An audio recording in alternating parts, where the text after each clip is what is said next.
Buon anno a tutti, Arcangelo, buon anno anche a te. Comincia il 2020, quello che ci lasciamo alle spalle è stato un anno molto tormentato, no? Certo. L'ultimo tratto poi è stato ancora più duro, ancora più difficile, ancora più amaro. La vicenda che ha interessato per esempio la prefetta di Cosenza, no? È stato un fatto molto eclatante, ripreso da tutti i media nazionali, è stata per un giorno intero la prima battuta dei TG nazionali, la stampa scritta nazionale ne ha parlato perché è eclatante. Credo sia una delle poche volte che un prefetto finisca in prima pagina per un fatto così grave di cronaca.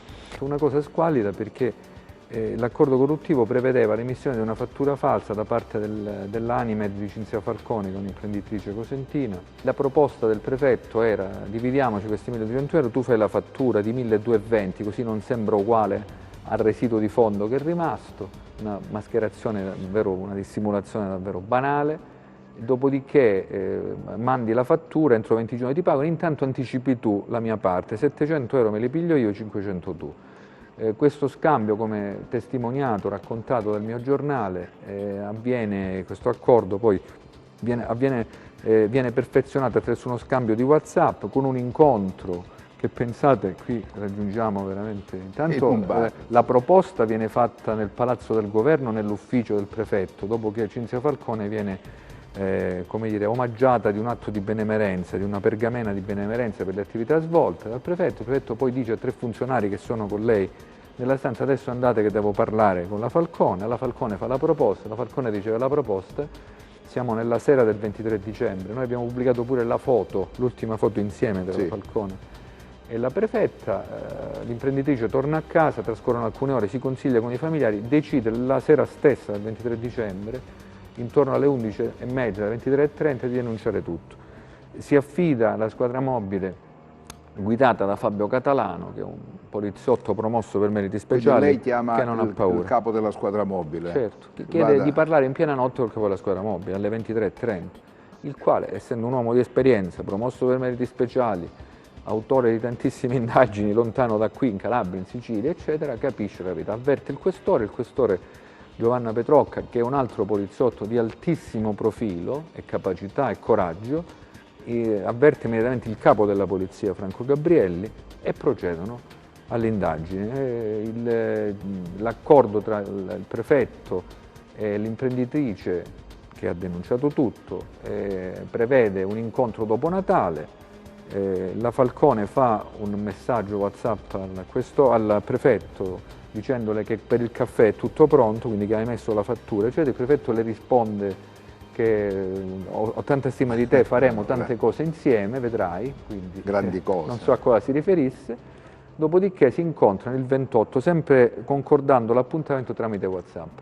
Cinzia Falcone viene preparata dagli uomini della squadra mobile con microtelecamere e microfoni, tutta la zona viene cinturata da uomini della squadra mobile, tutto viene ripreso anche dall'esterno. Al bar di fronte alla prefettura. Raggiungiamo il massimo non so neanche come definirla questa storia. Scende dalle scale con l'agente di scorta, il prefetto appena arriva davanti al bar dice all'agente di scorta: tu aspetta qui. Entra dentro, si incontra con la Falcone addirittura, ben sapendo che è tutto registrato e ben comprendendo quello che sta per accadere, cioè che sta naturalmente consegnando una mazzetta a un prefetto, e trema, è molto tesa, e il prefetto le dice, questo è il racconto fatto dalla testimone a me, alla Gazzetta, dice: tranquilla, non ti agitare, respira.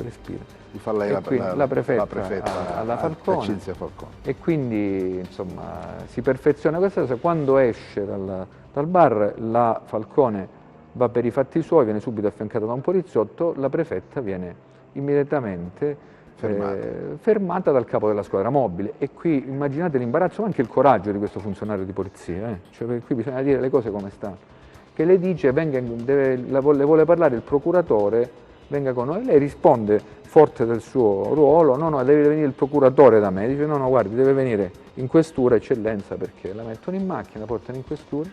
In macchina il prefetto sta con le mani sulla borsa. Appena messo bene in questura, il capo della squadra mobile Naturalmente c'è anche il questore Giovanna Petrocca che è stato vicinissimo ai suoi uomini lungo tutta questa complessissima fase, perché qui stiamo parlando di un vicequestore e di un questore che indagano il loro capo gerarchico, cioè il prefetto. A questo punto dice, lei ha una busta nella borsa e il prefetto dice sì, no, mi hanno restituito dei soldi, mi dia questa busta, dice Catalano, ti tira fuori la busta, naturalmente nella busta c'erano i soldi che erano stati fotocopiati dalla polizia e quindi il prefetto che fa? Si mette immediatamente in aspettativa e fugge da Cosenza, insomma si allontana da Cosenza, tutti gli atti vengono naturalmente, di tutto questo è stato informato passo dopo passo, vista la delicatezza del caso, il procuratore della Repubblica, Mario Spagnolo, la polizia confeziona il rapporto, le intercettazioni trascritte e tutto, manda tutto in procura. Questo è il fatto più clamoroso, sì, secondo me, avvenuto in Calabria nell'ultimo anno. Adesso è in aspettativa, verrà nominato un nuovo prefetto. È chiaro, la riunione del Consiglio dei Ministri nominerà un nuovo prefetto e Cosenza avrà non ho sentito reazioni, voglio sottolineare anche questo, non ho sentito reazioni politiche tranne che dal commissario della Lega Invernizzi, cioè non c'è stato un politico che ha detto una parola. Questo fatto è successivo al grande clamore suscitato dall'ultima operazione, no?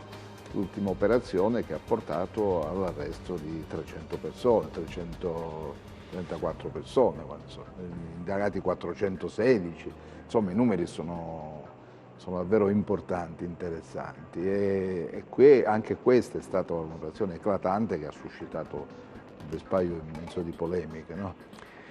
Finito nel mirino anche il procuratore Gratteri che ha fatto l'indagine, ha portato a termine questa operazione, ha dovuto anche accelerare i tempi perché per le fughe di notizie nelle quali ha parlato nel corso della conferenza stampa in cui ha illustrato i termini dell'operazione.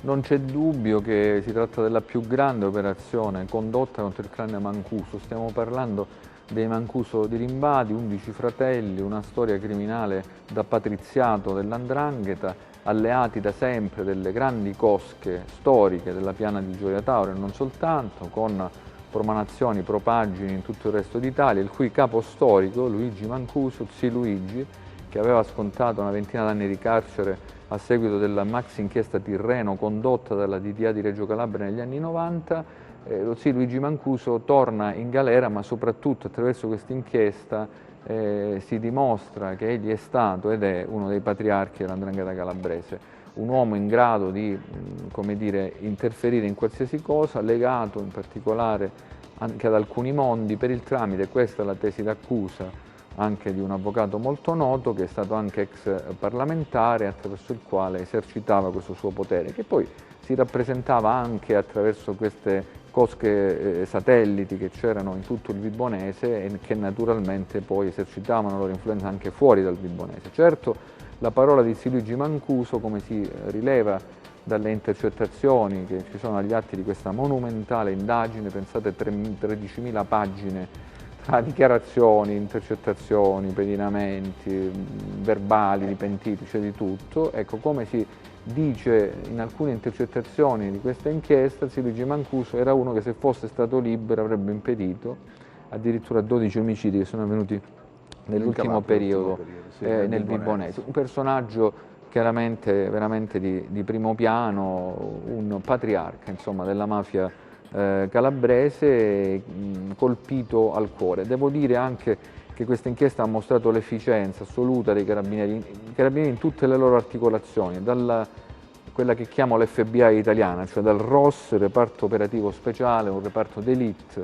delle forze dell'ordine italiane, ai comandi territoriali, un'organizzazione, quella dei carabinieri, che è riuscita ad anticipare di 24 ore il blitz a seguito di una fuga di notizie, che non è una sciocchezza, che sono stati impiegati 3.000 uomini, ma soprattutto questa inchiesta dimostra il legame forte che esiste, in senso ovviamente operativo, tra la Procura distrettuale di Catanzaro e l'Arma dei Carabinieri guidata da Giovanni Nistri. Non è un caso che il generale Nistri, che è un ufficiale di altissimo profilo, il comandante generale dell'Arma, sia venuto in Calabria proprio lunedì 23 dicembre per congratularsi con i suoi uomini, per confrontarsi con il procuratore Gratteri, perché questa operazione è stata indubbiamente uno sforzo. Un altro elemento che va sottolineato è la partecipazione dei cittadini di Vibo, si è parlato di fiori, caffè pagato, dei biglietti, di ringraziamento alle forze dell'ordine perché hanno sollevato questa cittadinanza da un peso opprimente, da una situazione di grandissimo disagio e di difficoltà, perché non è facile vivere in un ambiente in cui c'è questa pressione della criminalità organizzata, dove tutto fa riferimento alla criminalità organizzata, non puoi fare nulla se non scendi a patti con questa gente, pur tuttavia ci sono stati gli esempi di persone coraggiose, imprenditori che hanno denunciato, che vivono sotto scorta, alcuni hanno perso anche l'azienda che avevano tirato su con tanti anni di sacrificio. È iniziata una fase nuova, una fase diversa anche per quanto riguarda questo territorio così martoriato dall'opprimente giogo dell''ndrangheta in quell'area. Sì, anche lì non era mai accaduto, cioè, la gente di Vibo scese in piazza, c'era anche Libera, l'associazione Don Giciotti, hanno manifestato solidarietà, no? Alle forze dell'ordine, hanno raccolto pure l'appello lanciato da Nicola Gratteri, perché Nicola Gratteri durante la conferenza stampa, ma lo aveva già fatto parlando nelle scuole, in occasione di convegni pubblici, ha invitato la gente a occupare le piazze che vengono liberate, cioè lui dice se noi operiamo dal punto di vista repressivo, poi voi società civile dovete non lasciare poi quegli spazi vuoti, cioè impegnatevi, fate quello che è giusto. E Vibo ha risposto per la prima volta nella storia davvero con una manifestazione che è straordinariamente importante. Arcangelo, la cosa meravigliosa, sono tanti ragazzi, proprio a fianco di chi reputano essere l'uomo in grado di poter dare un'accelerata alla lotta alla criminalità organizzata. Non ci sono precedenti in passato rispetto a operazioni di questo tipo? No, c'è in Calabria un'operazione, non ha gli stessi numeri, ma insomma, io parlo di numeri. Però è un'operazione altrettanto importante degli anni 90, l'operazione Olimpia, che ricostruì tutto quello che accadeva, che era accaduto nella provincia di Reggio Calabria, i rapporti con la destra eversiva, fu un'altra grande operazione. Prima ancora, appunto, c'è certamente quella firmata da Leonardo Guarnotta, Paolo Borsellino, Giovanni Falcone, cioè l'indagine che ha portato all'istruzione del grande maxi processo di Palermo, quindi alla condanna definitiva di Provenzano, di Riina, di Bagarella, di Capri. Senti, poi dopo questa operazione un po' di polemiche, un po' di situazioni poco chiare che hanno portato giocoforza all'attenzione dell'opinione pubblica, proprio questa offensiva nei confronti del procuratore Gratteri. Visto tutta una campagna di sostegno a Nicola Gratteri, quindi sono state innescate delle polemiche, secondo me sono state fuori luogo, fatte nel momento sbagliato, tant'è che l'Associazione Nazionale Magistrati, le correnti diverse della magistratura sono intervenute su questa storia.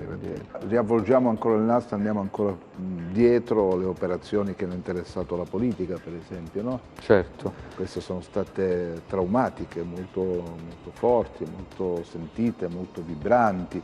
E forse in qualche modo la geografia politica che è offerta oggi ai cittadini calabresi è cambiata anche per questo tipo di indagini che ci sono state. Sì, l'ultima in ordine di tempo ha riguardato il sindaco di Villa San Giovanni, che poi è il fratello del senatore di Forza Italia Marco Siglari, ha riguardato i rapporti tra quell'amministrazione pubblica territoriale e la Caronte, che è la società che gestisce diciamo, gran parte del traffico sullo stretto di Messina, ha condotto a incriminazione, all'arresto dell'amministratore delegato della società, poi i vertici sono stati sostituiti, quindi un segnale che è arrivato fortissimo dalla Procura distrettuale di Reggio Calabria, che è guidata da Giovanni Bombardieri, una procura che insomma mi è sembrata anche in perfetta sintonia con la Procura distrettuale di Catanzaro, una sintonia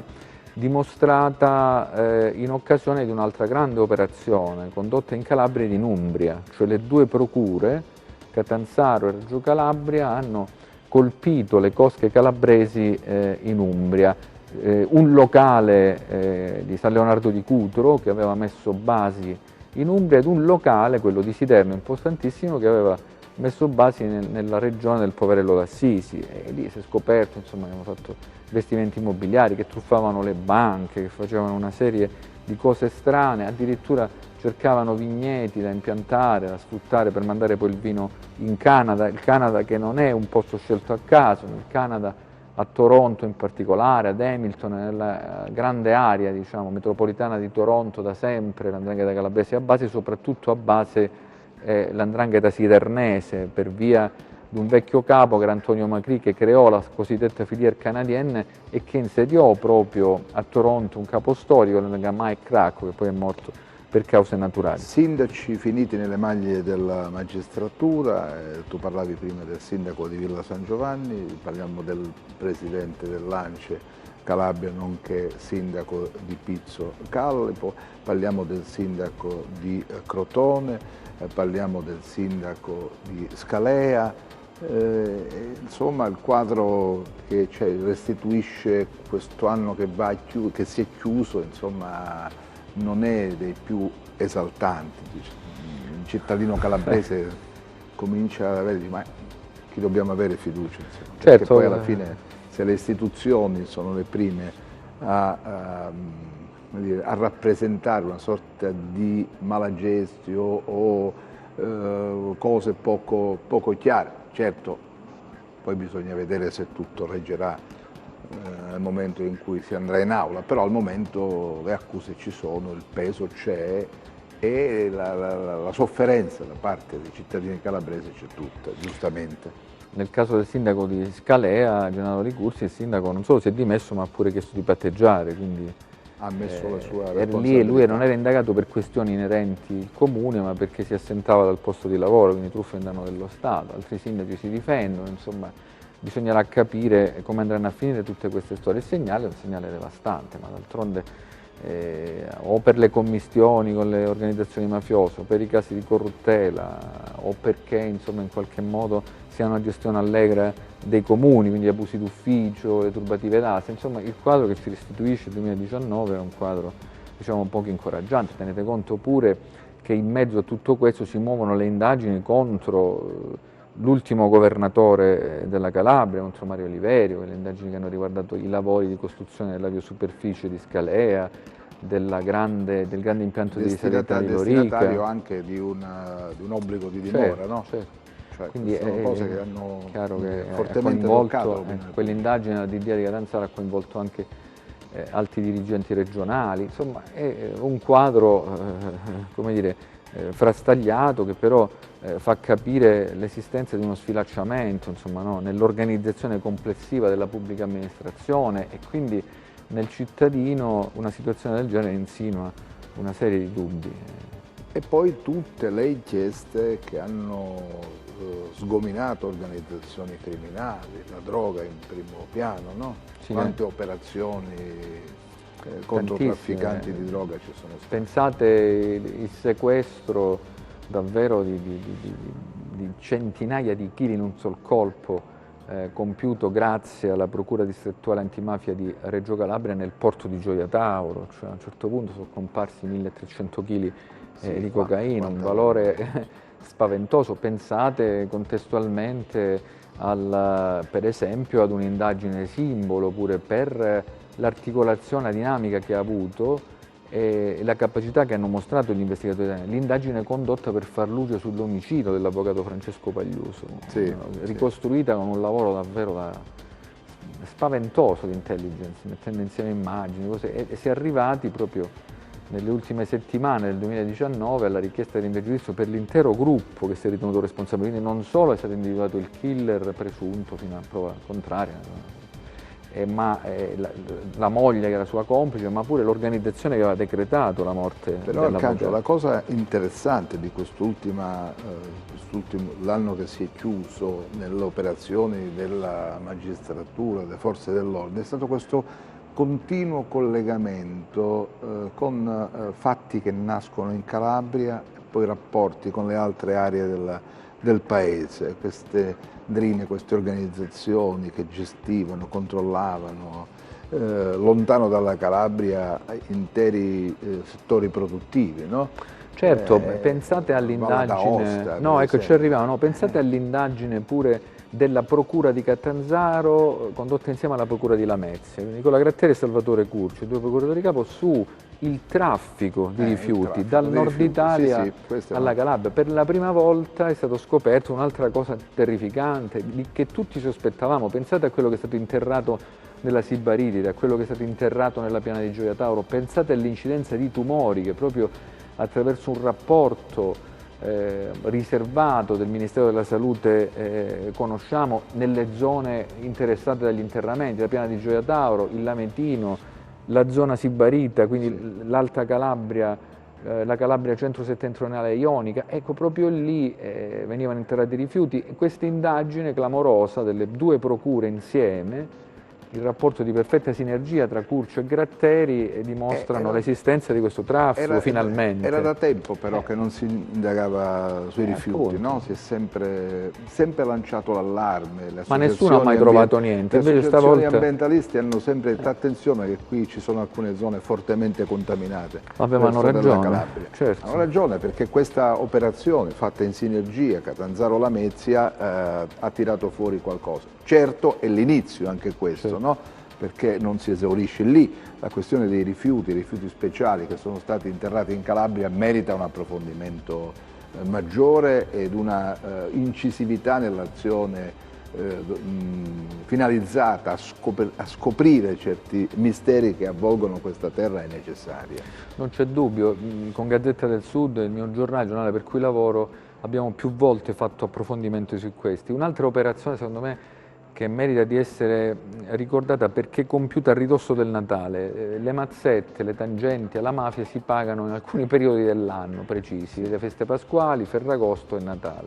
La Procura distrettuale antimafia di Catanzaro ha a Cosenza prima di Natale ordinato un blitz che ha portato a 18 fermi, poi diventati 20 misure cautelari, un blitz si chiama Testa del Serpente, in cui è stata sgominata un'organizzazizione della criminalità nomade che era confederata con le organizzazioni tradizionali dell''ndrangheta e che erano pronte, questa è l'ipotesi d'accusa e la ragione per cui sono intervenute le forze dell'ordine e la magistratura prima delle vacanze di Natale, pronte appunto a riscuotere il pizzo sotto feste. Anche qui come dire, un'indagine molto articolata con 3 forze di polizia messe insieme, cioè la Polizia di Stato, la Guardia di Finanza e i Carabinieri, esatto, con riprese a centinaia di metri di distanza, la scoperta di un arsenale nel quartiere di Via Popilla in tempi non sospetti a riscontro di quello che avveniva, la collaborazione successiva diciamo, a queste prime fasi di indagine sul mondo della droga che è arrivata da uno dei componenti della famiglia abruzzese, Celestino Abruzzese,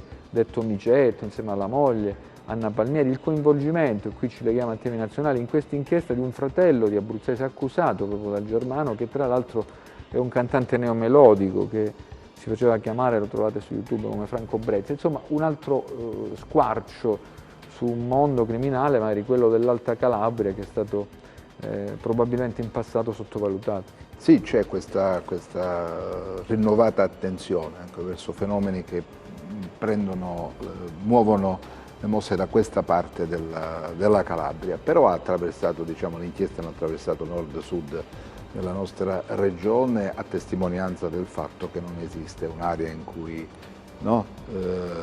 questi fenomeni non sono presenti. Pensate all'arresto dell'assessore della regione Piemonte, Roberto Rosso, che ha pagato 15.000 euro a 2 esponenti dell''ndrangheta calabrese che erano già stati oggetto di accertamenti investigativi, diciamo responsabili dell'Andrina di Carmagnola, un paese famoso probabilmente per questioni manzoniane, nel senso raccontato sì, da Alessandro Manzoni, ma invece in questo caso è diventato famoso perché c'era una cosca dell''ndrangheta già disarticolata con un'operazione che si era chiamata Carminus, che ritorna a essere protagonista perché questo politico, Roberto Rosso di Fratelli d'Italia, paga 15.000 euro per ottenere il sostegno elettorale alle elezioni dello scorso anno in Piemonte. Ancora più grave quello che emerge, poi qui restiamo senza parole, quello che emerge in Valle d'Aosta, premesso che la Valle d'Aosta è stata non solo il paradiso del turismo invernale, ma è stata pure per gli 'ndranghetisti un paradiso in tempi lontani, cioè lì sono nascosti esponenti di clan importanti della Locride, dell'area melitese, della piana di Gioia Tauro. Lì sono stati commessi omicidi nell'ambito di faide scoppiate in Calabria. Nessuno immaginava però che questi fossero tanto addentri alle questioni valdostane da essere diventati punti di riferimento per politici importantissimi, cioè per rapporti con esponenti dell''ndrangheta sono stati arrestati consiglieri regionali, assessori comunali, consiglieri comunali di Aosta, e addirittura si è dimesso perché è indagato per voto di scambio a corruzione elettorale aggravata dall'articolo 7 il presidente della giunta regionale della Valle d'Aosta. Cioè, ce l'avessero raccontato così solo dei giornalisti o degli storici non ci avremmo creduto, invece sono atti giudiziari che dimostrano in qualche maniera l'esistenza di questi legami, che poi dovranno avere vaglio ovviamente processuali, ma che sono dimostrati da intercettazioni, fotografie, insomma una serie di atti di inchiesta che lasciano senza parole. Senti Arcangelo, lo schema è sempre quello, politica, imprenditoria, logge deviate, cioè, insomma c'è tutto un insieme di compartecipazione, no? Finalizzata al business che è quello che di volta in volta necessita per accrescere il proprio patrimonio. No? Non c'è dubbio, c'è questa massoneria deviata che fa la collante, in alcune logge si incontrano, sottolineo deviate, poi c'è chi è massone e non ha nulla da nascondere, cioè, purtroppo ci sono poi invece luoghi nei quali si uniscono. C'è il racconto di questo pentito della piana di Gioia Tauro, Cosimo Virgilio, che è un commercialista, un consulente finanziario, che lascia senza parole in generale. Poi ci sono queste camere di compensazione che vengono utilizzate e si ripete poi questo sistema collaudato in Calabria e in altre regioni. L'abbiamo visto pure in Emilia-Romagna. A proposito di questo, pure lì la magistratura inquirente emiliana, la DDA di Bologna, ha fatto una serie di operazioni quest'anno dimostrando appunto la presenza davvero impressionante dell''ndrangheta in molte città, oltre a Reggio Emilia, la stessa Bologna, insomma vi sono contesti che lasciano senza parole. Ancora segnali preoccupanti vengono dal Veneto, pure là la magistratura inquirente antimafia, questa volta la DDA di Torino, ha colpito duramente esponenti dell''ndrangheta, ha dimostrato l'esistenza di traffici di droga che dalla Calabria conducevano grandi quantità di cocaina in Veneto, ha dimostrato come dire, l'esercizio della potestà mafiosa in cittadine del Veneto dove non immaginavamo che vi fossero 'ndranghetisti, penso per esempio a Padova, cioè zone dove le indagini hanno dimostrato che gli 'ndranghetisti calabresi facevano esattamente quello che già avevano fatto in Calabria. Cercano delle isole, no? Individuano delle isole, il nord-est è ricchissimo. Dove non c'è questo allenamento, no? Della società a vedere situazioni di questo tipo, e quindi è più facile lavorare. Certo ha subito una profonda trasformazione anche l''ndrangheta, anche le organizzazioni mafiose, si sono adeguate ai tempi, utilizzano mezzi, strumenti che anche noi utilizziamo quotidianamente, no? L'utilizzo per esempio dei canali social che vengono come dire, messi anche a servizio dei rapporti tra le varie drine, tra i vari componenti delle consorterie mafiose. È cambiato tutto, è cambiato anche il modo delle forze dell'ordine di approcciare le indagini. Anche qui l'utilizzo di strumenti rispetto al passato è completamente cambiato, rivoluzionato, no? Oggi si può fare tutto, si può sapere tutto, si può indagare in maniera più precisa, più diretta, più